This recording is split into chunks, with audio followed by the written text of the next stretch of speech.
Hello and welcome to the Chief Meta Chicks podcast. And today I have Kathryn Elliott, the alcohol mindset coach, with us. Kathryn, welcome. Thank you, Nikki. I'm so happy to be here on Chief Meta Chicks podcast. Brilliant. So to kick us off, Kathryn, we'd love to know a bit more about your career journey and your background and how you came to be doing what you're doing. So do you want to give us the highlights? Yeah, sure. So my career for probably 25 to 30 years was in media and PR. I worked in a number of PR consultancies from about the age of 25, including a large consultancy called the PR Edge, which was part of the Clemenger Group. And then you and I obviously met when I was working as a general manager for a PR consultancy that was based in where Zenith Media was. So I've always been, I guess, very fond of media, writing, event management, communicating through the use of language and even interviews. So that was really my first sort of career, which I really enjoyed. Was it purposeful and an area I was completely passionate about? No. And I think I probably knew the answer to that. And look, life changes as you go through different phases, right? So as I went into my 40s, I think I just started to question, what I was here on the planet for. And I wanted to lead a more purposeful existence, but I wasn't quite sure where that would lead me. And of course, you never know what's going to happen in life, but I was given a breast cancer diagnosis in my mid-40s, and 6 weeks before that, I decided to really reassess and look at my relationship with alcohol because I didn't feel it was in balance. I thought that the binge drinking episodes that I had had over many years of my life weren't part of who I wanted to be moving into this next phase of my life. And so those two events, me deciding that I was going to take alcohol out of my life and then having a breast cancer diagnosis, really turbocharged a whole lot of, I guess, spiritual and emotional growth for me, and led me to absolutely deciding that there was this new possibility for a career for me, because I didn't identify as a daily dependent drinker, and I also was very high functioning. It wasn't affecting my work life hugely, my drinking at all. It was more a social sort of thing and affecting maybe the way I wanted to role model for my children.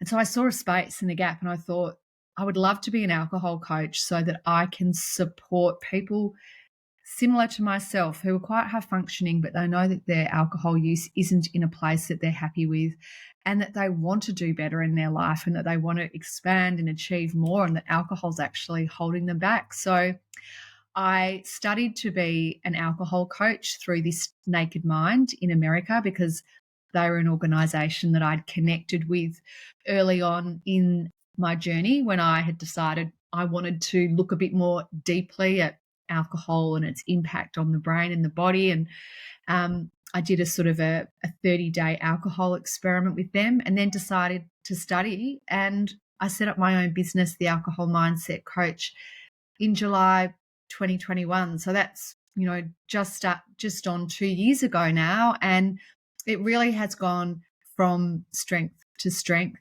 And I'm now very excited about the next phase of my growth of this business, which is to have greater impact through doing, I guess, webinars and workshops in corporates and in businesses to help people think about how small changes to their drinking could actually have a huge impact on their mental health, their emotional health, their productivity, their professional lives, and their career trajectory. Amazing. And yes, you referenced earlier that we worked together in the same office space, and we were both in the sort of advertising and marketing industry, which really has quite a culture of socializing, and alcohol is often present. So I'm interested in just the kind of what you're seeing as the cultural shift at the moment. I think, coming in and out of the pandemic, I think a lot of people ended up having issues with alcohol because, in the absence of not having the tools to deal with something like a global pandemic and being in lockdowns, a lot of people increased their drinking. How have you seen that sort of shift coming out the other side? And how are you seeing that being sort of referenced also in the corporate space that you're starting to work into? Yeah, it's really interesting, Nikki. This is a great question because I think the global pandemic really highlighted to people their reliance on using alcohol to numb and also for boredom. And it was one of those things that people got into a habit of using a lot more regularly as well because they didn't have to show up to work. And because we weren't going out socially, which is where people normally give themselves that, acceptance to drink, people Mm. started to drink a lot more at home, and they started to drink earlier in the day, and it became this dependency. And I've had a number of clients who've come to me since that point to say that, yes, I noticed a real change in my drinking habits because of the pandemic. And then once we came out of the pandemic, I actually couldn't rein myself back in. I felt like I had a real physical and emotional dependency on alcohol, and that often there was a whole level of anxiety about stopping that. So I think people are very much more looking at their use of alcohol since then. The media, have obviously had a big role to play in opening up the conversation around alcohol use and its association with mental health as well.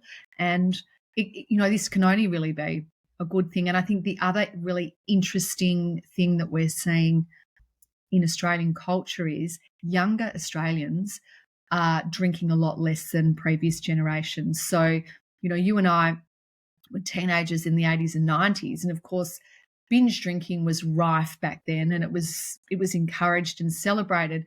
And although there's obviously still binge drinking that goes on in that age group, there are a lot more, I guess, millennials who are choosing to be sober curious, to choose not to drink on certain, days or nights, who are mixing their alcoholic with non-alcoholic options. And so there is a real shift in, reliance of alcohol for everything. And that people are just asking the question, is this the best choice for my health? Yeah, it's interesting because when you first reached out to me, and obviously you'd been operating your business for a bit, and you saw what I was doing with Chief Medachicks, and you reached out to me, and I'll never forget, you said, "This is not a conversation many people want to have." And I can see you're getting a lot of coverage now. You were featured recently on Channel 7. You're getting a lot of media pickup, and it feels like it is a conversation that organisations and the media are starting to have, and that's in quite a short period of time. How have you noticed that shift? Yeah, look, there really has been a shift, I think, even in the last 12 months, that media really do want to have this conversation. I think some of that has to do with what's happened with the pandemic. But I also think it's because the culture is changing, and that it isn't necessarily about quitting drinking. It's about shifting choices around drinking. So you can choose on one night not to drink at all, and maybe you might have a drink or two the following, the following night. That it's okay to say no, and that it's really important in this, I guess, in this kind of, inclusive environment, that we start to respect people's choices. Because what's happened in the past in Australia is that it's been looked upon as, oh, you're boring, fun, if you choose not to drink. And often people get ridiculed and don't feel included. And that's why I'm very passionate about the role that corporates and workplace and employers can have in this conversation, so that everyone feels accepted, and that alcohol isn't the dominant activity that's always push down people's throats, particularly if you don't drink for, religious reasons or whatever it might be. It's about getting more creative about how we celebrate as well. It doesn't always have to be around drinking champagne or beer. There can be other ways of doing that. Yeah, absolutely. So talk us through the timing. You mentioned earlier, your corporate career, and then you sort of had this epiphany to decide that you didn't want alcohol in your life, and then unfortunately had a breast cancer diagnosis 6 weeks later. At what point did you make the decision that I'm going to leave my corporate employment? And what was the timeline between that and coming up with this business idea? Yeah, so when I was first diagnosed with breast cancer, I was still working in my PR role, and so I went through some of my chemotherapy whilst I was working. And it was then that I decided, what's important in life right now in the present. And for me, it was really just about connecting with friends and family and loved ones and doing the things that I really enjoyed, which was exercise and yoga and, making myself nutritionally really, good meals and walking my dog. And so for once in my life, and I was lucky I was able to do it as well because I actually had income protection insurance, which was fantastic. And so I just said, you know what, I'm going to take an extended break from work and focus on my health. And I feel very privileged that I was able to do that. And I guess as I went through treatment and went through that experience, I started to change. I changed so much. And even though I had such a fabulous relationship with Lara, who we both know, who was my boss, it became very apparent to me that her business had changed and diversified, and that for me, it was like I want to do something where I'm bringing this lived experience of my breast cancer experience and choosing to lead an alcohol-free life into a role. And it was here that I found alcohol coaching, and I thought it's perfect for me because I can use all of the experience and work that I'd done in PR in my own business, and many of the skills are, kind of quite transferable in some ways. And so it was then that I decided I was going to train to be an alcohol coach, because I had also in my, I guess even more just for general interest, I had done a health coaching qualification in 2017 just because it was an area that I'm really kind of passionate and interested in. And so this really niched me down even further.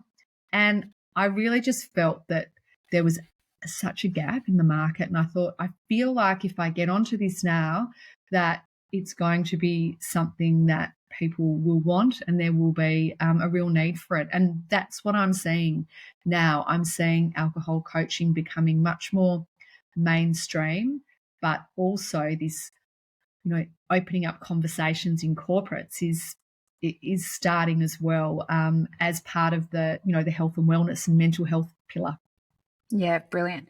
And so you mentioned that you noticed a gap in the market or sensed a gap in the market. So what market research did you do to assess the competition and see this market opportunity?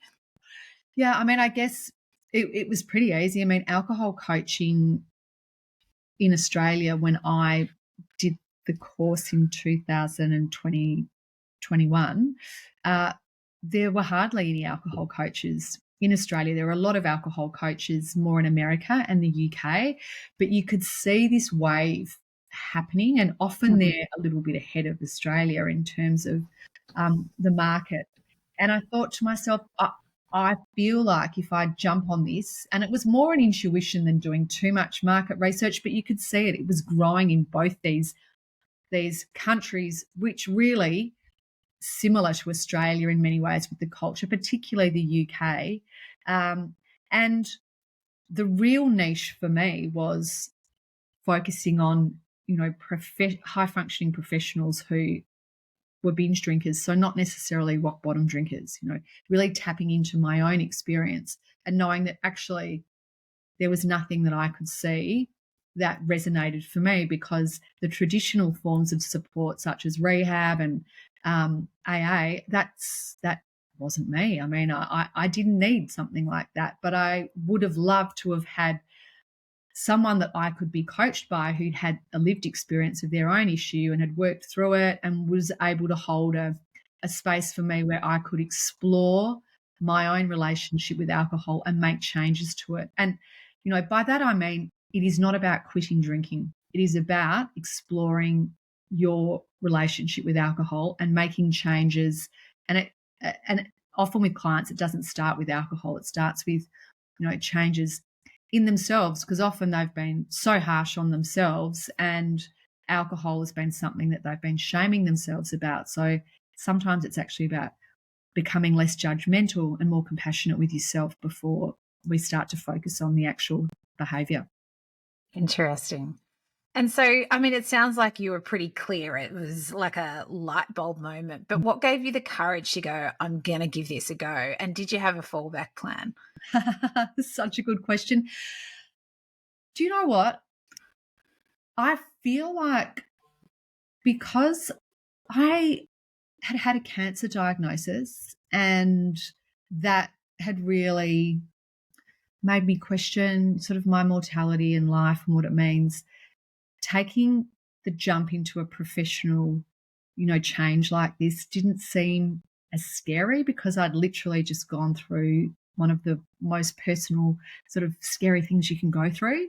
And so I more saw it as this really exciting opportunity, and how amazing and how lucky I was that my health looked like it was tracking along really well.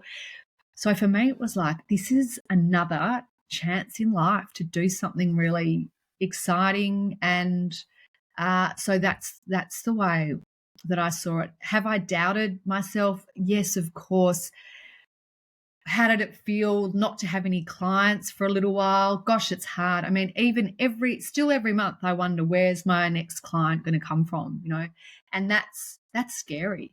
But I'm learning to trust the process more, because now I have, 2 years of data that shows me I do get clients every single month, and sometimes I get more than others, but there's always something that comes through, and I really trust the process and trust that if I stick to who I am as a person, and I'm natural with my communication and genuine and authentic as a coach, that's the most important thing. My people come to me. It's when I'm trying to pretend that I'm someone I'm not, or I get caught in my ego and start looking at other coaches and thinking I should be doing that Instagram, video or whatever, or TikTok thing. It's about coming back to me and saying, what lights you up? Where are your strengths? And how are you best to communicate those? Yeah, interesting. And I mean, you're putting yourself out there, you're sharing your lived experience. That must be terrifying, very publicly sharing your lived experience. I can't imagine what that would be like, yet you just take it in your stride. And I think that's what makes you so authentic and amazing. But talk us through where you got to, that point where you went, yep, I'm going to be my own poster child. Yeah, it's so true. The first time I really shared my story publicly was on Hello Sunday Morning. I actually approached the CEO and asked him if he would be interested in sharing my story around binge drinking and breast cancer. It was during one of the lockdowns in Melbourne, and he was sort of doing Google Hangouts. And I guess a part of me thought, the CEO from Hello Sunday Morning's not going to get back to me, but I'll give it a go. And of course, he got straight back to me.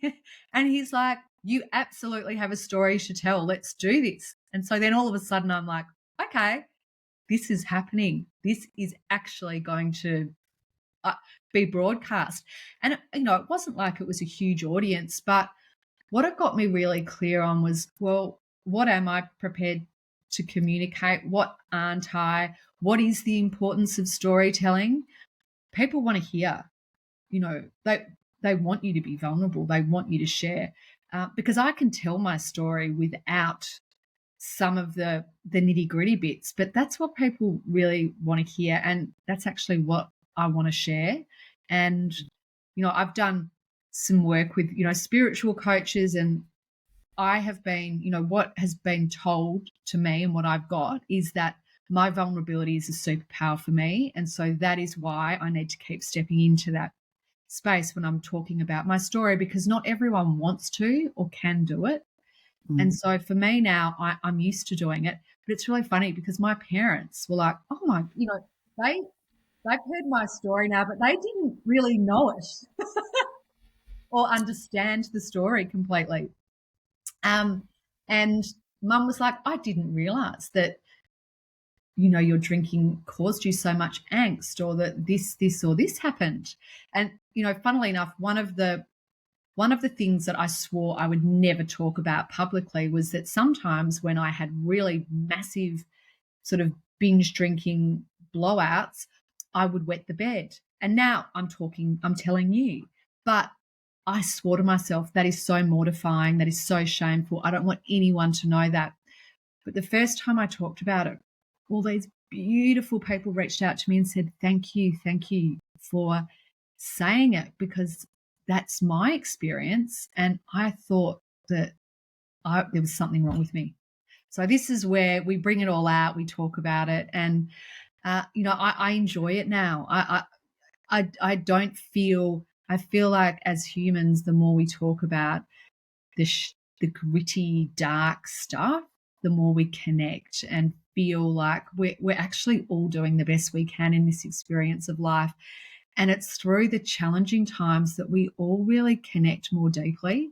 And I think it's really easy to go into conversations with people, oh, hi, I'm great, the kids are amazing, when really we know that none of that's true. We're all got stuff that we're dealing with, and it's better that we talk about it. And that's what I try and role model through my work, that, my lived experience, and that life's still not perfect either. Even though I choose not to drink anymore, I still have a lot of challenges in my life. But in my experience, being alcohol free means that I'm much better equipped to deal with them. Amazing. And I think you've touched on a really important point for any business and any brand. It's the storytelling and the authenticity, and that's what creates the emotional connection, and that's what encourages people to sort of lean in and tap into your services, because they understand your why. So I think, you've just highlighted something that's been evident to me for a long time, and something that we support a lot of people with their business proposition is, the storytelling and the why. And you've just nailed that one. So well done. That's good. That's one part of the business I'm very sure on. Yeah, the comms. I love it. It's fascinating, and it comes to me time and time again, particularly, dealing with founders, and, people start businesses from all sorts of different experiences. But those that have worked in marketing or comms know how to position their businesses, and know that if you can't tell your story, or, tell the world about your products and services, no one can buy from you because they don't know who you are. And that just amazes me when you think about leadership, and, CEOs in many organizations, they don't, they come through finance, or, being a CFO or accounting. They rarely come through a marketing stream, yet without having some form of marketing knowledge, how do you build brand equity? And you kind of get trapped into discounting behavior. So I just find it fascinating all the time. And some of the most successful founders that we deal with are those that have got a marketing or a communications background, because they know how to tell their stories. So you've just, reinforced that for me. Thanks, Kathryn. Yeah, absolutely. And I think it's so true. I mean, that word storyteller gets used so much now, but it is very powerful if you know and own and are connected authentically to what that story is. You actually can't go wrong. Yeah, 100%. So you've been involved in our Pitch and Grow coaching program for about 4 months now, and you're one of the first ones on it. And I remember when you pitched to us, you sort of discussed, how what you do is one-on-one, and where you were sort of looking for support was in how you grow and scale your business. And you're obviously making some strides in the corporate space. One of the areas that we discussed with you, I think at the time, in your pitch session, was that, your business is not Web3, but there's potentially a Web3 application down the track where, people can be represented by an avatar and maintain their, their personal identity is not necessarily shared with others. Where are you at with that? Is that something that's in your plan where you can deliver sort of one to many and allow people to be anonymous, or is your preference to actually ensure people own it? And how are you scaling your business? It's definitely in the plan for down the track, because confidentiality is really important to my niche. They don't want to work in sort of groups amongst other people because they are very protective of who they are, what they do, and they also want to fast track their development. So they want to do that direct one-on-one where they're working in that container. So absolutely, I can see how powerful an avatar would be for, you know, people all over the world to be able to access something like that. Before I get to that point, though, I really need to do more work in corporates so that they are aware that I have impact, that my messaging is really starting to have that ripple effect, I guess, because the one-on-one work that I do, I get a lot of referrals through the one-on-one work that I do, but I'm so passionate about how changes to your drinking and relationship with alcohol can have a massive ripple effect on every area of your life, that by going into corporate Australia, into businesses, I feel there's a captive audience there, and there are people who wouldn't necessarily seek out my services who can very much benefit from the messaging that I communicate. Yeah, I think it's brilliant, and I think the advertising industry needs it. You know, having worked many, many years of, or decades even, of my career in the media and advertising industry, where everything involved alcohol, you know, and it was just part of the culture and the norm. And then, you know, we started seeing some shifts and changes, particularly, as you say, with the younger audience, and then also some religious cultures, drinking is not a part of their culture. And, you know, as an organization, we really had to sort of take a step back and go, okay, you know, when we're celebrating, whether it's a Christmas party or celebrating an event or a pitch win or whatever it is, you know, it just doesn't have to always have alcohol. You know, it's a big shift. Oh, it absolutely is. And, you know, we don't have to have an open bar, you know, open 24/7. We don't have to be pushing the drinks trolley around at 3 o'clock on a Friday. I mean, these are all things we get into the habit of doing things. But the other thing is, we don't know what someone is going through sometimes, that they may have a problem. And we're actually enabling it by offering drinks, you know, early in the day, or having a lot of drinks at lunch. So I think, you know, these are questions that start to come up. And also, I think the other thing that's really important is people say no when they're not drinking. It's respect about someone's decision and choice that they make, as we respect other choices, and that we don't need to be ridiculed or made to feel like, you know, we're less than or not part of. And this is the other thing that, you know, the conversation around how people feel very left out sometimes in corporate culture because they're not one of the partiers, the drinkers, or that there's a group, and that to be in that group you actually need to drink to feel included. Yeah, so important. So you're 2 years since you've launched your business. You know, the first year of any business is, you know, ups and downs, and like you say, you know, where's the next customer coming from?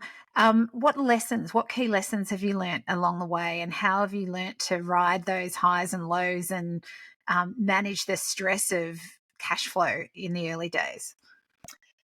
Yeah, these are such great questions, because when you're, you know, only in your business on your own, it's a lonely place to be sometimes. I think the thing that really helped me was that through my course, I made friends with a number of other alcohol coaches all over the world, and a really great group in Australia. And we've now set up a group called Alcohol Coaches Australia. And so we were really there to support one another, particularly in the early days, just in terms of confidence, in terms of, you know, self-worth, that just because you don't get clients sometimes doesn't mean anything about you. It's actually quite difficult to even get people educated around alcohol coaching and how it works and how it can be of value. And I think for me, it was about celebrating the small wins as well. You know, the first time I got a booking for a 45-minute discovery call for a potential client through my website, like that was just like that moment where your heart literally like, oh my God. And it was a man from America as well. So it was an overseas. So I was beside myself. And then I thought, well, maybe it's an accident. Maybe he doesn't really want to talk to me. And he was the first I signed my signature program to him, which was 16 sessions. And he was this beautiful man based in California. And I will never forget that moment, because that was when I was like, this is actually awesome. And then I had to do the coaching. And then and now that I've had all this experience of hundreds of clients, I feel like I'm an experienced coach. But at the time I was like, well, I don't have that experience. But then I tap into, you know what? I have a lot of life experience. I've had the experience of working through my drinking. I've created all these incredible programs. I've done all my study. And so it's just about reminding yourself sometimes when your brain starts to take you off somewhere. And I think, look, financially, I always come back to, yes, we all need money to live and for freedom and for choice, but it's not the only value that there is in life. And I also know that when there's a month where I may not be as busy with clients, there's a lot of other stuff that I can do that I put out into the world through my podcast interviews, through media articles, and that's contributing to my message and the greater good as well. I do some work with Hello Sunday Morning, which is voluntary work. And so I'm very big into putting back into the community as well. So I've got the Breast Cancer Network of Australia's Field of Women event this Sunday. I'll be on the MCG. And so it's also about not holding on too tight as well. Like, I love my business. I'm so passionate about it. But it's also about when you hold on too tight, sometimes you just don't allow the energy flow. And it's funny, sometimes when I've been worried about clients, I'll go and take my dog for a walk at Hayes Paddock, where I've bumped into you, Nikki. Love it. I will be listening to music or something, and I'll just think to myself, okay, what do you need right now? What do you need next? And I'll just put out and just say, I would like, to have 3 client inquiries in the next 3 weeks. And you know what? It generally always happens. It's about being intentional sometimes and asking for something, because I think when we're restricted and we're not in flow with our energy, we're actually not in tune with the intuition of our business. And so it's telling us something. So I'm really intuitive with the way that I operate as well. So I always feel like something is happening for me, not to me. So even when I lose a client or someone pulls out at the last minute and I've been relying on that money, I never say, I never go into victim mode. I'm like, okay, that's okay. I can't do anything about that. So what's the next thing that I can do? That's happened for a reason. And it feels better than thinking that, something's happening to us. Yeah, that's a really important mindset, I think, particularly in the early stages of business and for founders who are, bootstrapping it and, doing what they can to get their business up and running. I think that's really sound and wise advice. One of the things you just touched on then too was how you sort of tapped into a support network. And I think, a conversation that you and I have had previously is the power of networking, not just the support network, but how do you expand your networks? And I know that's one of the things that you've definitely found is of value through our program. Do you want to talk us through, your experience of networking and what you originally thought and what you've since learnt? Oh, yeah, absolutely. So I'm famous for the quote that I only network with people that I know, which is not networking, right? So for some reason, I've always found it one of those things a bit awkward. And I think it's often when I've gone to events, it's felt people hand out their card and it feels like it's not a natural sort of conversation. But I think the incredible thing that I've learned through this coaching through Chief Metachicks, and in particular with my mentors, has just been this incredible way of connecting and networking through trust and through respect and through connections. And that when you're recommended through connections and through that trust network, that there's just incredible opportunities. You obviously have to sell yourself, and it's often based off impressions that people get when they first meet you.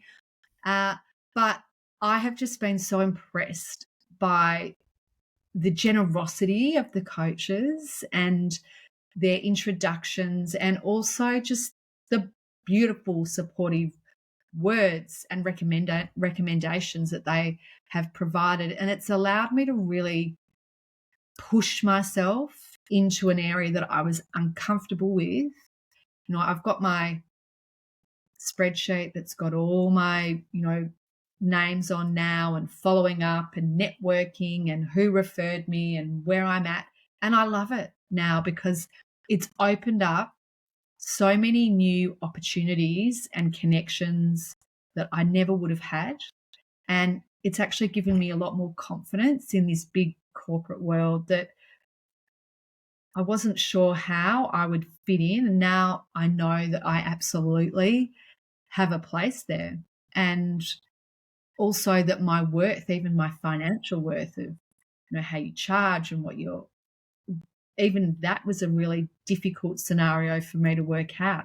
And through my mentors, through Chief Metachicks, I've really been able to do some great work on that too, which has really helped me upscale too in terms of what I can see for this business in the future too. It's been amazing. Brilliant. I'm glad it's been helpful. I'm keen to know, this is one of my favourite questions for any of our guests. What didn't you know that you didn't know, and how have you plugged those gaps? Is that like a blind spot? Yeah, well, I mean, often we go into business or experiences and, it's fine when you know what you don't know, but what do you not know that you didn't know that you didn't know that you didn't know? Yeah, I mean, I think so. I mean, I think there's probably still so much that is sitting there underneath in a black spot that I don't know. But I think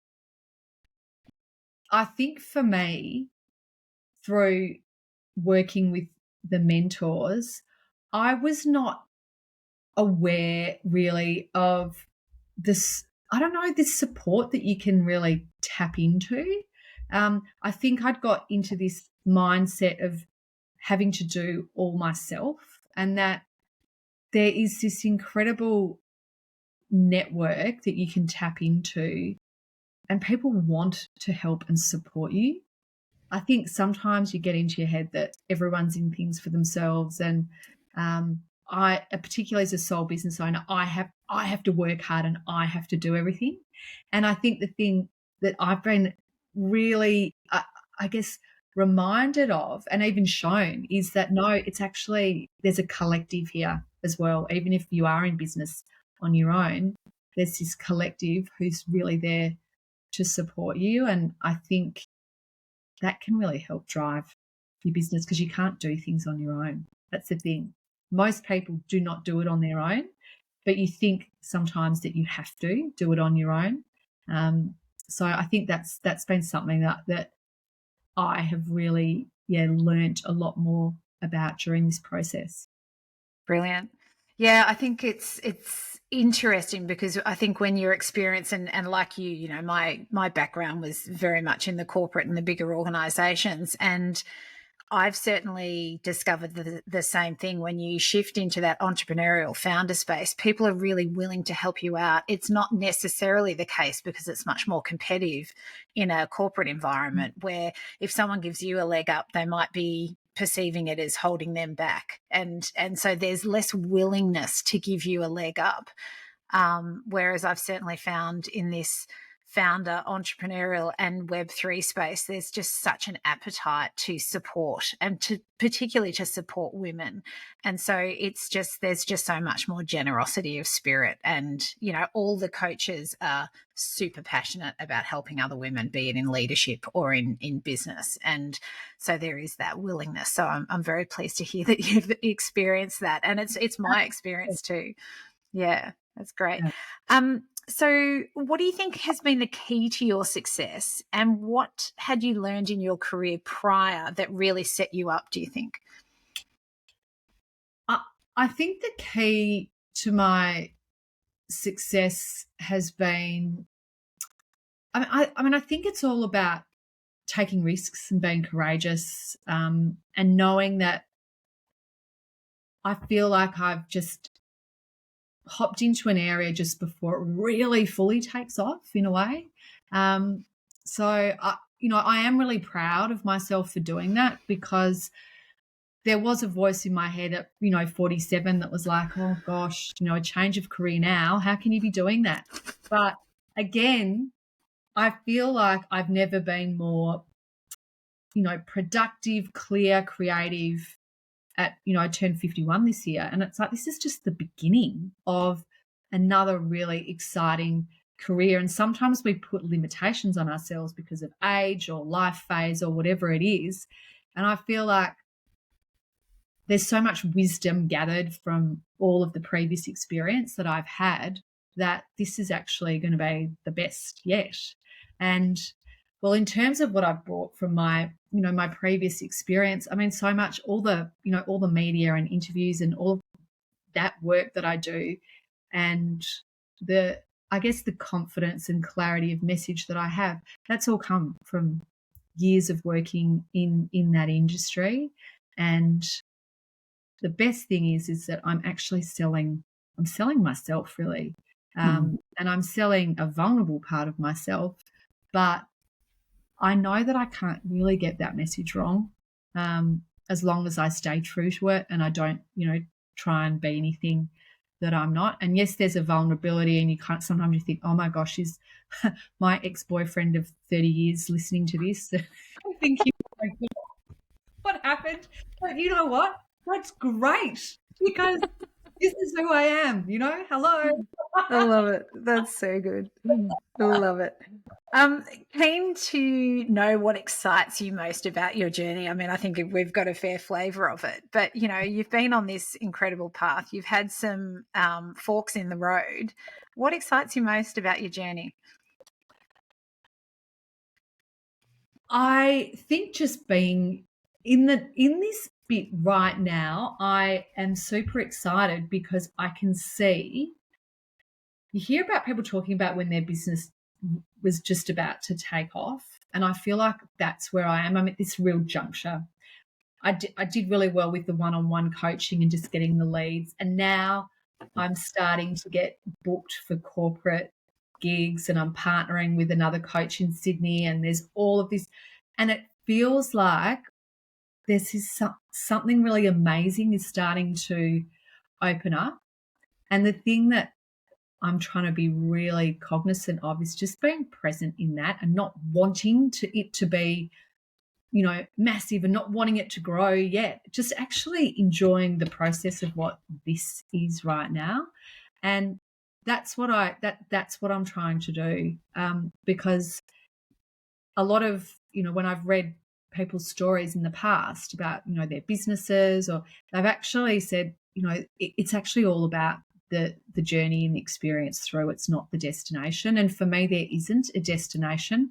For me, it is doing this work that I'm so passionate about and I love, and I want to keep communicating and getting it out there to as many people as possible. I just before our interview, I started with a new client, and the last 3 words she said to me was, I'm so glad I've connected with you. This is going to be amazing for my life. That's why I do all of this. It's to help change people's lives so they feel better about who they are. Brilliant. Love it. And just final question, what advice do you have for aspiring women entrepreneurs who are just starting their journey? 2 pieces of advice. There are so many incredible mentors and women and men, and anyone of any gender, who want to help you and support you. But sometimes you have to ask. And that was the thing that I learned. You have to ask for support sometimes, and that you have an amazing network here, Chief Medichicks, of incredibly passionate, knowledgeable, amazing people of all ages who are at all different phases of their business journey, have so much experience. There's an amazing network here to tap into, and I'm just so grateful for it. So thank you, Nikki. You're amazing. And thank you. you should just feel really proud of what you've done with Chief Medichicks. It's incredible. Oh, thank you. Well, hopefully it's just the start, and hopefully we can add more value to many, many more people. But, we're so thrilled to have you in the network. And, I had a meeting with you earlier where I was introducing you to another one of our members, and already that networking between the two of you is happening, and it just warms my heart, because that's what this is all about. This is about learning about each other's businesses and finding those opportunities to help each other scale and grow. So thank you for your lovely words at the end there. That was unexpected, but very much appreciated. And, just so thrilled to be part of your journey and to continue to support you. It's been great. So thank you so much for being on the Chief Medichicks podcast. We have an event coming up, so we're looking forward to having you on the panel there on the 30th of August. For anyone who wants to come along, tickets are available on our website or through Eventbrite. It's celebrating entrepreneurs, and you can hear the journeys of a couple of our mentees, Kathryn being one of them, as well as some of our Chief Medichicks. So thanks again, Kathryn. Great to have you on, and look forward to connecting again soon. Thanks so much, Nikki.